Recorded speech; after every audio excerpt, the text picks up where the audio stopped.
اعوذ باللہ من الشیطان اللعین الرجیم بسم اللہ الرحمن الرحیم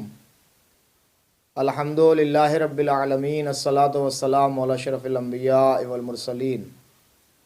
خاتم النبیین سیدنا و نبینا و حادینا و طبیب نفوسنا مولانا و مولا الثقلین جد الحسن والحسین ابی القاسم محمد اللہم صلی علی محمد و آل محمد وعلی اہل بیتہ الطیبین الطاہرین المعصومین المظلومین ولعنۃ اللہ علی اعدائہم اجمعین. اما بعد، قال رسول اللہ صلی اللہ علیہ وآلہ وسلم ان الحسین مصباح الہدی وسفینۃ النجاۃ.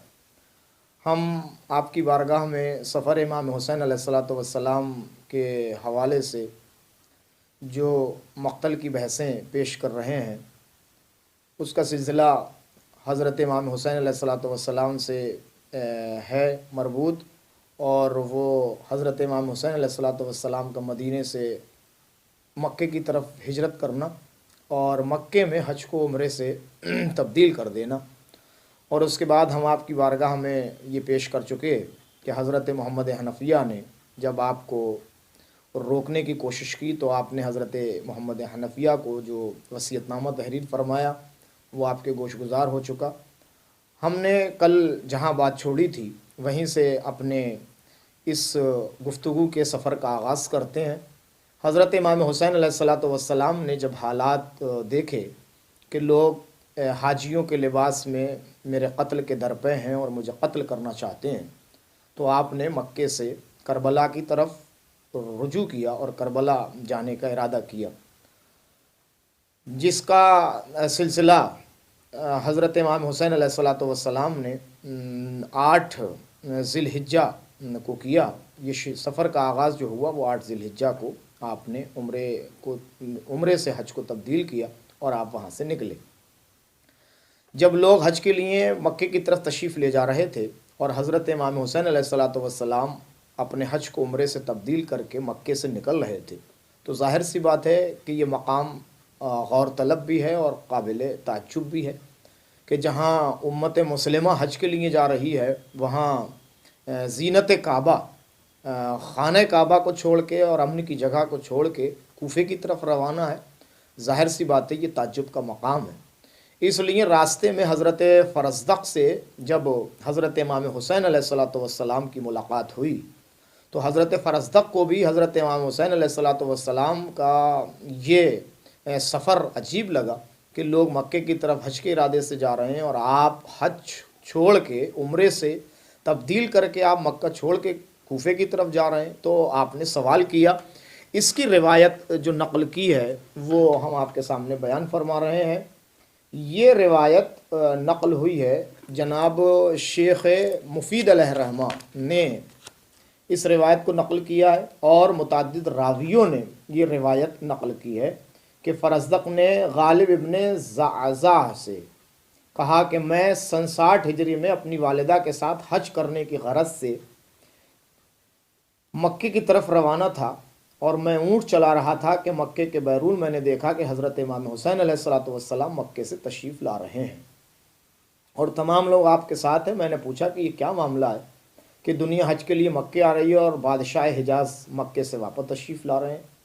میں حضرت امام حسین علیہ الصلاۃ والسلام کی خدمت میں حاضر ہوا اور عرض کیا ما عجلک عن الحج، کیا وجہ ہے کہ حضرت نے حج نہیں کیا اور مکے سے باہر آنے میں عجلت فرمائی. فرزدق کہتا ہے کہ اس وقت امام حسین علیہ الصلاۃ والسلام کی آنکھوں میں آنسو بھر آئے اور فرمایا کہ فرزدق تجھے کیا معلوم کہ اگر میں مکے سے باہر نکلنے میں عجلت نہ کرتا تو گروہ اشرار مجھے گرفتار کر لیتا. فرزدق کہتا ہے کہ پھر میں نے زیادہ دریافت نہیں کیا. امام حسین علیہ السلام نے مجھ سے فرمایا کہ اے فرزدق تو نے میرے عقب میں لوگوں سے کیا سنا ہے؟ عقب یعنی میرے پیچھے، میرے پیٹھ پیچھے لوگ میرے سلسلے سے کیا باتیں کر رہے تھے. تو میں نے عرض کیا کہ مولا لوگوں کے دل آپ کی محبت سے لبریز ہیں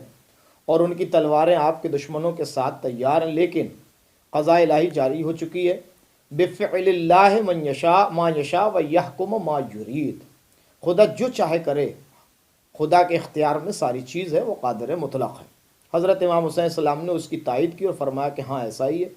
للہ الامر من قبل و بعد، تمام کام اسی کے قبضہ قدرت میں ہے اسی کے قبضہ قدرت میں ہے، اور جو بھی قضاء الہیہ ہوتی ہے وہی رونما ہوتا ہے، اور اسی کی منشا اور رضا کے اعتبار سے حیات بشری کا کارواں رواں دواں ہے۔ اور یہ کہہ کے کچھ حج کے احکامات حضرت فرزدق نے امام حسین صلی اللہ علیہ وسلم سے دریافت کی، اور فرزدق کہتے ہیں کہ میں تیزی کے ساتھ مکے کی طرف تشریف لے گیا اور امام حسین علیہ السلام کوفے کی طرف چلنے لگے۔ اب ایک مسئلہ اور ایک معاملہ یہ ہے عزیزو کہ حضرت امام حسین مکے سے کوفے کی طرف کیوں چلے گئے؟ کوفے سے کچھ خطوط آئے ہوں گے، یا امام حسین صلی اللہ علیہ وسلم کو کسی نے بلایا ہوگا، تبھی تو امام حسین علیہ السلام کوفے کی طرف روانہ ہوئے۔ تو اس کی بھی مختل نے روایات لکھی ہیں، اور وہ تحریر فرمایا ہے کہ جب ولید حاکم مدینہ کو یہ معلوم ہوا کہ حضرت امام حسین السلام نے مدینے سے مکے کا کوچ فرمایا ہے، تو وہ کہنے لگا کہ خدا کا شکر ہے کہ میں فرزند رسول خدا صلی اللہ علیہ وآلہ وسلم کے خون ناحق میں آلودہ نہیں ہوا۔ یعنی ولید حاکم مدینہ یہ چاہتا تھا کہ امام حسین علیہ السلام کا قتل، امام حسین علیہ السلام کی شہادت میرے ہاتھوں سے نہ ہو، اس لیے کہ یہ وہ خون ناحق ہے کہ جس کی ایک جھلک قرآن مجید نے اشارہ کرتے ہوئے دکھائی ہے امت مسلمہ کو کہ حضرت حابیل کا خون زمین نے جو ہے وہ جذب کر لیا تھا، تو بددعائے حضرت آدم کی شکار ہو گئی، اور اس وقت سے لے کے اور قیامت تک کے لیے یہ تاب ہے زمین کے اوپر کہ وہ کسی کے خون کو جذب نہیں کر سکتی، اپنے اوپر ہی رکھتی ہے، اس کے اندر جذب کرنے کی صلاحیت ختم ہو گئی۔ تو اس کا مطلب یہ ہے کہ خون ناحق اگر کہیں بہتا ہے تو وہ خون ناحق ایک عذاب کی شکل ہوتا ہے امت کے لیے بھی، اور جہاں گرتا ہے اس جگہ کے لیے بھی۔ تو ولید بھی اندر یہ چاہتا تھا کہ کسی صورت سے قتل امام حسین میرے ہاتھوں سے نہ ہو اور یہ خون ناحق میرے ہاتھوں سے نہ بہے، اس لیے اس نے شکر کیا کہ اللہ کا شکر ہے کہ امام حسین علیہ السلام مدینے سے مکے کی طرف چلے گئے۔ اس نے یزید ملعون کے امام حسین السلام کے مدینے سے چلے جانے کا حال تحریر کیا۔ جب یہ خبر یزید کو پہنچی تو ولید پر سخت غضبناک ہوا، اور اس نے ولید کو مدینے کی حکومت سے معزول کر دیا، اور عمر ابن سعید کو مکہ اور مدینے کا حاکم مقرر کیا۔ یہ شخص دشمنی و عداوت اہل بیت رسول خدا میں بہت مشہور تھا، اور اس کو حاکم مدینہ اور مکہ مقرر کرتے وقت یزید نے سخت تاکید کی تھی کہ حسین ابن علی سے بیعت لے، اور اگر وہ میری بیعت نہ کرے تو سر امام حسین کاٹ کر میرے پاس شام بھیج دے، اور جہاں کہیں امام حسین کے یار و انصار ہوں ان کو بھی قتل کر دے، یہ ان سب کو قید کر کے شام روانہ کر دے۔ کہتے ہیں ان احکام کے بعد یزید نے اسے مدینہ روانہ کیا۔ جب عمرو بن سعید ابن عاص مدینہ پہنچا، چند دن مدینہ میں قیام کیا، حسب حکم یزید مدینہ سے مکہ روانہ ہو گیا۔ جب وہ مکہ وارد ہوا اور اس نے حضرت امام حسین السلام کی شان و شوکت کو دیکھا، امام حسین نے بعد نماز خطبہ دیا اور واضح نصیحت فرمائی۔ عمرو ابن سعید بن عاص چونکہ امام حسین پر فوقیت نہیں لے جا سکتا تھا، اس نے 2-4 دن قیام کر کے وہاں کے مفصل حالات یزید کو تحریر کر دی۔